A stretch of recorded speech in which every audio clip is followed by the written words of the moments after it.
college used to be a traditional place. They used to have traditional models. Look at any college picture from years ago, and all the men are wearing suits. All the men are wearing suits and ties to class. All right? Like that's an example of a cultural thing that binded us. The clothes, what we wear. It wasn't that long ago when men wore suits and ties to a college class. What? We're like so far beyond that. So that's such a good example, actually. Like liberals took over. Sorry, I'm thinking of this because anyway, it doesn't matter. What we used to wear. We used to wear suits and ties to class in college. And then liberalism took over, and now it's every man for himself. And now kids can wear whatever they want to class. They can wear pajamas to class. Like if you've seen college kids today, they'll literally wear pajamas to class. Because it's whatever. It's game on. You see the metaphor? I'm not saying our country's ruined because people wear pajamas to college class, but it's an example of loosening the binds of traditional society. I don't want to get too hung up on clothes, but that's part of it. You see it? Look at a class of college kids in the 50s, and they're all wearing suit and tie. And then look at a group of college kids today, and now apply that to, like the differences you see, apply that to everything. Apply that to every aspect of their life. You see, the visual is good because you can see it. It's obvious when you see it. So look at a class of college kids in the 50s and a class of college kids today, walking on the quad. Notice the difference and apply that to everything that you can't see with your eyes. But that's it. It's the who are you to say, beauty is in the eye of the beholder, no such thing as truth. It's radical liberalism, which leads to chaos. Then the schools need to crack down on it. So what did they do? What did the left do? Well, in their liberal ways, they cracked down on it by cracking down on opinions because we got to keep everyone safe. There's so much chaos and everyone's so weak and pathetic. Their feelings are getting hurt. So we got to crack down on opinions so that everyone stays safe. Right? So it's insane because the goal is not merit. The goal is to keep everyone equal and happy. They're not truth seekers. We have not been on a mission for truth for a long time. We've just been on a mission to make everyone feel good and quote unquote happy. And how's it been going? Now the colleges have been on a separate side mission of getting paid. And they've been doing a good job of that. They've been making a lot of money over all these years. Oh, I just saw Elon just tweeted out the growth of bureaucracy. Here it is. Healthcare administrators far outpace physicians in growth. The number, this is from 1975 to today, the number of doctors has increased like nothing. Like some just like keeping pace with population growth, but like a pretty much a straight line. But the administration growth from 1975 is up over 3,000%. Like 3,000%, that didn't make sense in your brain. Like, what do you mean up 3,000%? And then on this graph, it has every single law, not every, it's three main laws that were passed, 1982, 1996, and 2009, that just exploded administration growth. And that's one of the reasons why healthcare is so expensive. And the same thing with K through 12, public schools. Got another graph here. The number of students, this is from 2000, it's only the last 20 years, 25 years. The number of students has grown 5%. The number of teachers has grown 10%. Okay. The number of principals and assistant principals has gone up 40%. Okay.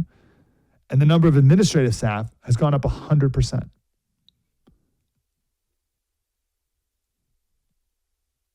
So what's happening here? Someone says, when I started teaching, we had one superintendent, one HR admin, and 3 secretaries. Today we have 12 superintendents. Right? And it goes on. Like what? So it's all just administrative bloat that's wildly unnecessary.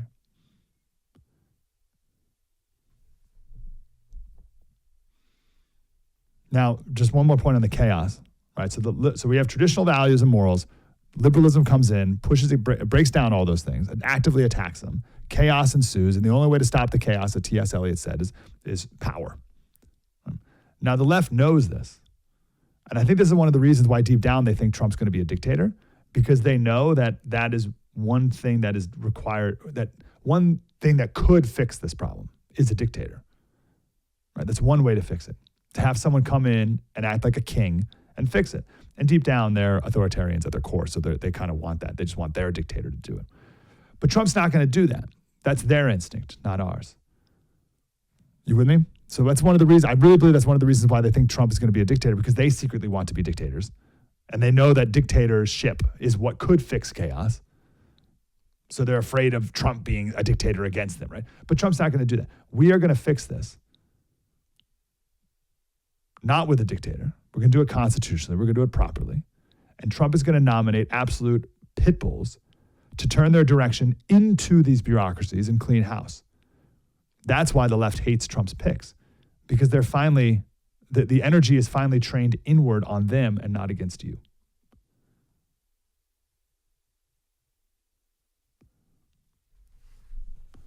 That's one reason why I'm so encouraged about this moment we're in right now. Not only for these picks and what the picks are going to do, but just this cultural moment that we're in right now where meritocracy is back. Merit is back.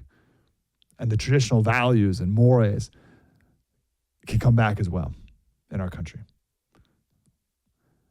Now, the government can only do so much.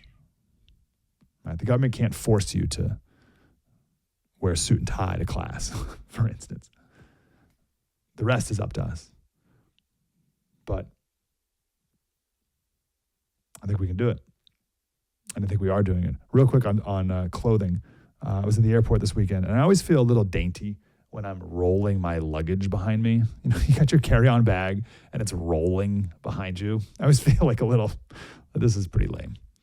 But then I'm thinking, well, what did we do before little tiny wheels on your bag? You know, that had, like, just carry your luggage? Like, you know what I mean? Like, what is that? How did you make it through the airport? And I kid you not, I promise you, I've never lied to you. As I was thinking that, the thought was in my brain, what did we do before wheels on bags, which is a pretty new invention? What did we do before wheels on bags? And then I'm like, well, I guess you have to carry your bag. And I'm not going to do that.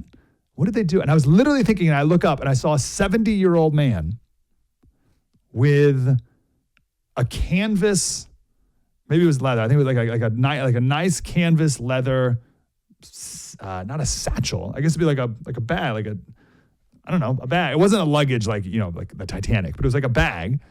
And then he had a garment bag in his other hand. And he was walking through the airport like a boss on his own 2 feet. By the way, dressed nicer than anyone else in the airport. Not that he was a wealthy man. He was just a man with respect. He was a man with self-respect.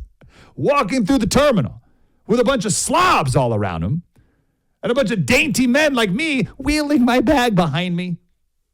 And I was like, oh, you, sir, you're like Paul Newman compared to everyone in this place. Like, what a hero. It's like, oh, yeah, that's what we want back. Like, you know what I mean? You with me? And in our colleges, instead of, we want to bring traditional morals back to our colleges, where to the point where instead of tearing down portraits of Shakespeare, which is what they did at Harvard, we actually read Shakespeare. These are the things we need to change in our country. And these are the things that will happen as well.